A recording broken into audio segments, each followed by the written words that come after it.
Hello students, तो now हम solve कर रहे हैं एक्सरसाइज 5.3 का क्वेश्चन नंबर 30 दैन 31। तो question number 30 is find the sum of last 10 terms of the AP. तो आपकी गिवन एपी क्या है? 8, 10, 12 देन 126 तक यहाँ पे टर्म है, ये फर्स्ट टर्म है।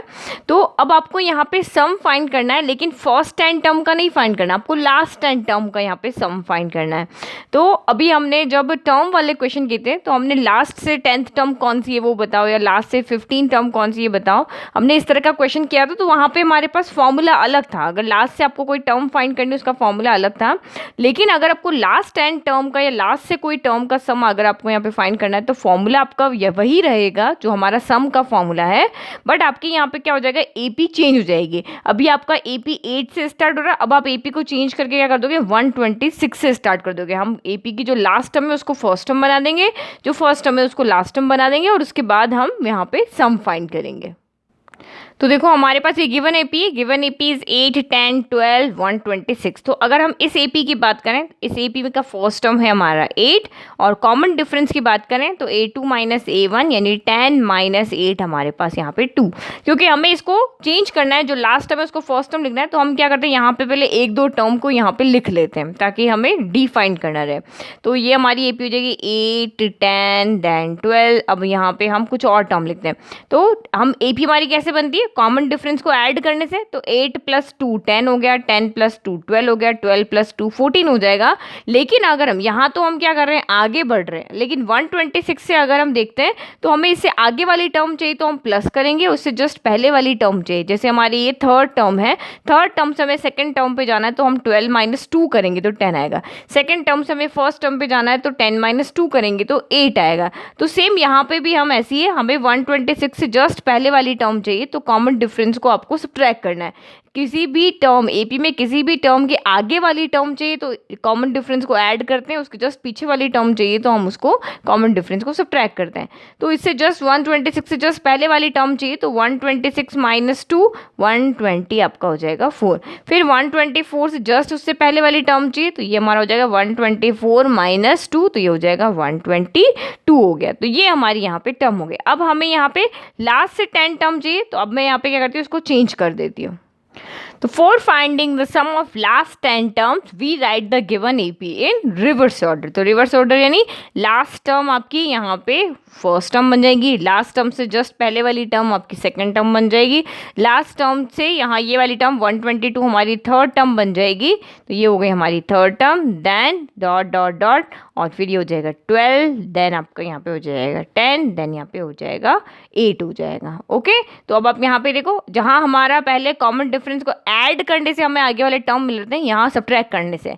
तो अब यहाँ कॉमन डिफरेंस कितना हो गया, a2 माइनस a1, 124 माइनस आपका 126 माइनस का 2 हो गया। तो इस तरह से हमारी एपी यहाँ पे क्या हो गई है, चेंज हो गई। नाउ अब जो हम गिवन एपी है, क्योंकि हमें सम फाइंड करना है 10 टर्म का, तो सम का फॉर्मूला होता है SN equal to n/2 2a plus n minus 1 into D होता है।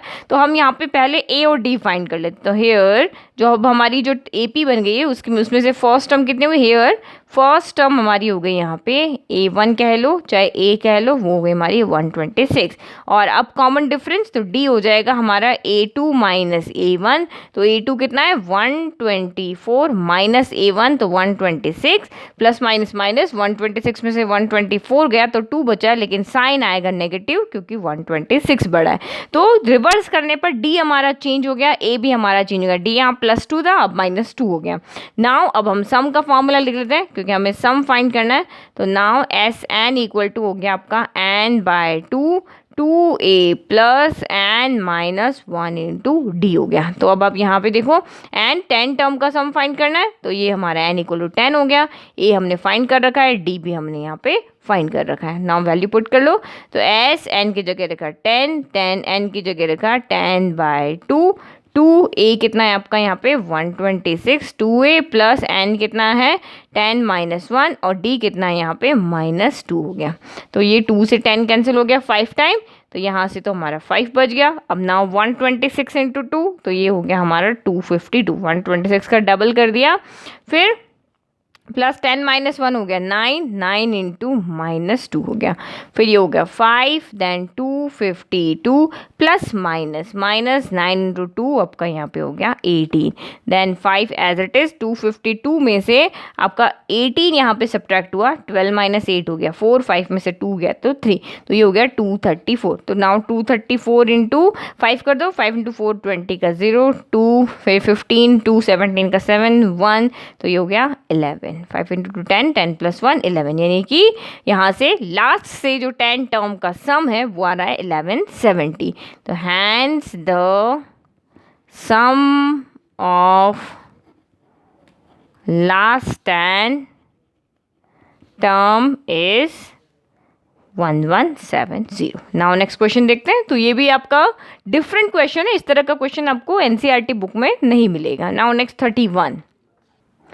ओके, तो next question number 31, find the sum of first 7 number which are multiples of 2 as well as of 9। तो अभी आपको यहाँ पे एपी आपको जनरेट करनी है, एपी आपको गिवन नहीं है, तो आपको एपी इस तरह से जनरेट करनी है। उस एपी में वो टर्म आएगी तो जो 2 की भी मल्टीपल हो और 9 की भी मल्टीपल हो। ओके, यानी कि वो नंबर से आपको स्टार्ट करना है जो 2 के टेबल में भी आता है और 9 के टेबल में भी आता है। तो इस तरह से हमें टोटल 7 नंबर लिखने हैं स्टार्टिंग से लेके, फर्स्ट नंबर से लेके, यानी हमारी जो काउंटिंग नंबर होते हैं 1 2 3 4 5 6, इसमें से वो स्टार्टिंग के 7 नंबर लिखने हैं जो 2 के टेबल में भी आते हैं और 9 के टेबल में भी आते हैं, और इस तरह के वो 7 नंबर लिखना है और उन 7 नंबर का हमें यहाँ पे क्या करना है, सम फाइंड करना है। तो आप यहाँ पे देखो, इस तरह से भी आप यहाँ पे देखो, आपको हिंट भी दिया हुआ है कि पहला नंबर आपको मिल जाएगा इन दोनों नंबर का एलसीएम लेकर के। तो मैंने यहाँ पे 2 और 9 का एलसीएम ले लिया। अगर आप एलसीएम नहीं लोगे तब भी आप इजीली कर पाओगे। देखो 2 के टेबल में 2 आया 1 टाइम, ये तो खत्म हो गया। अब 9 बचा, 3 के टेबल में 9 आया 3 टाइम, फिर 3 के टेबल में 3 आया यहाँ पे 1 टाइम। तो 3 इंटू 3 9, 9 इंटू 2 18। तो हमें पहला नंबर यहाँ पे मिल गया 18। ऐसे नहीं है तो आप डायरेक्ट अपने माइंड में रखो 1 2 3 में देखना है। तो 1 के टेबल में 2 भी आता है और 9 बता, लेकिन 1 से यहाँ पे, लेकिन 2 के टेबल में ना 1 आता है ना 9 ना, मतलब यहाँ देखो 2 के टेबल में 1 भी नहीं आता, 9 के टेबल में 1 नहीं आता। फिर नेक्स्ट आप यहाँ पे देखो 2, तो 2 के टेबल में 2 आता है बट 9 नहीं आता। फिर 3 4 5 6 7 8, ऐसे आप कंटिन्यू देखते जाओगे तो फर्स्ट नंबर आपका 18 आएगा जो 2 के टेबल में भी आता है और 9 के टेबल में भी आता है। ठीक है, तो मैं यहाँ पे AP लिख देती हूँ। तो फर्स्ट नंबर तो हमें यहाँ पे मिल गया 18। अब आप दूसरा नंबर देखो, तो 18 के बाद आपका 19 हो गया। तो 19 आपका दोनों के ही टेबल में नहीं आता। फिर 22 के टेबल में आता है, इसमें नहीं आता। 21, देन आप चेक करते रहो, 21 नहीं आता, 22 नहीं आता, 22 इसके टेबल में नहीं आता, 23 नहीं आता, 24 नहीं आता, 25 नहीं आता, 26 27 28, ऐसे आप अगर आप आगे चलते जाओगे तो आपका नेक्स्ट नंबर आएगा 36। तो मैंने यहाँ पे सिंपल सा तरीका आप यहाँ पे देखा कि 2 के टेबल में जो आपके नंबर आ रहे हैं, जैसे 2 4 यहाँ पे 8 हो गया, 6 हो गया, इस तरह से, तो जो भी नंबर यहाँ 9 के टेबल में वो यहाँ पे आएंगे। मैं 9 का टेबल लिखती हूँ, देखो 9,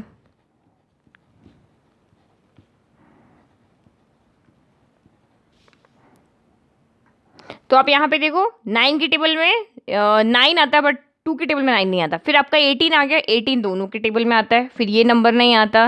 फिर 36 हो गया, 36 आपका यहाँ पे क्या आता है, दोनों के टेबल में आता है। फिर 45 नहीं आता। फिर आपका यहाँ पे 54 हो गया, 54 आपका दोनों के टेबल में आता है। फिर 63 नहीं आता, 72 दोनों के टेबल में आता है। फिर 81 2 के टेबल में नहीं आता, फिर 90 आता है। बट हमें इतनी AP नहीं बनानी है, हमें सिर्फ 3 टर्म यहाँ पे लिख लेनी है। तो 18 हो गया, 36 हो गया, देन आपका यहाँ पे हो गया 54, और ये हमें सम चाहिए टोटल 7 टर्म्स तक। तो हमने यहाँ पे 3 टर्म फाइंड करना तो बहुत इजी है। यहाँ पे हमने फर्स्ट टर्म आप देख लो, मैंने एलसीएम से ले लिया। दूसरा तीसरा टर्म मैंने 9 का टेबल यहाँ पे लिख लिया, क्योंकि जो बड़ा नंबर है उसका टेबल आप यहाँ पे लिख लो। क्योंकि अगर मैं 1 से लेके 90 तक नंबर को देखती हूँ तो 9 के टेबल में सिर्फ यही नंबर आएंगे, इसके अलावा यहाँ पे कोई नंबर नहीं होगा जो 9 के टेबल में आएगा। ठीक है, तो यहाँ से मुझे पता चल जाएगा कि ये नंबर हमारे कौन कौन से होंगे। तो 5 नंबर हमें यहाँ से मिल रहे हैं, 1 2 3 4 5। ठीक है, तो एक AP बनाने के लिए 2 या 3 नंबर यहाँ पे इनफ होते हैं। तो ये हमारी AP बन गई। अब हमें सम फाइंड करना है 7 टर्म का। तो सम का फॉर्मूला क्या होता है, सम का फॉर्मूला होता है SN = N/2 2a plus N minus 1 into D हो गया। ओके, तो n तो हमें पता चल गया, n यहाँ पे हमारा 7 है, हमें फर्स्ट 7 टर्म का सम चाहिए।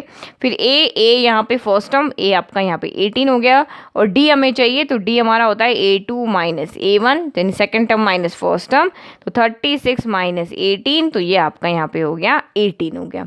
ठीक है, अब आप वैल्यू पुट कर लो, s n की जगह रखेंगे 7, तो ये n हो गया 7/2, 2a आपका यहाँ पे 18 प्लस n माइनस 1, तो 7 माइनस 1, और d कितना है यहाँ पे आपका 18 हो गया। तो नाउ अभी आपका हो गया 7/2, 18 इंटू 2 हो गया 36, प्लस 7 माइनस 1 6 इंटू यहाँ पे हो गया 18। नाउ अगेन 7/2, 36 प्लस 18 इंटू 6 करो, तो 18 इंटू 6 आपका यहाँ पे हो जाएगा 108 हो जाएगा। ठीक है, नाउ इनको ऐड कर लो, तो ये हो गया आपका 7/2, 36 प्लस 108, तो ये आपका हो गया 8 प्लस 6 14, और 3 प्लस 1 आपका यहाँ पे हो गया, अच्छा 3 ऐड होगा ना तो 144 हो जाएगा। अब 2 से ये कैंसिल हो गया, 7 टाइम 2 टाइम, नाउ 72 इंटू 7, तो ये हो गया आपका 504 हो गया। तो इसका मतलब क्या हो गया, hence the sum of first 7 terms which are multiple of 2 as well as 9 is 504। तो इन टोटल 7 टर्म का सम आपका कितना हो जाएगा 504। तो कभी भी आपको इस तरह से मल्टीपल के अंदर नंबर आते हैं तो आप कोई भी सिर्फ 2 टर्म फाइंड कर लो या 3 टर्म फाइंड कर लो, उससे ज़्यादा आपको फाइंड करने की जरूरत नहीं है।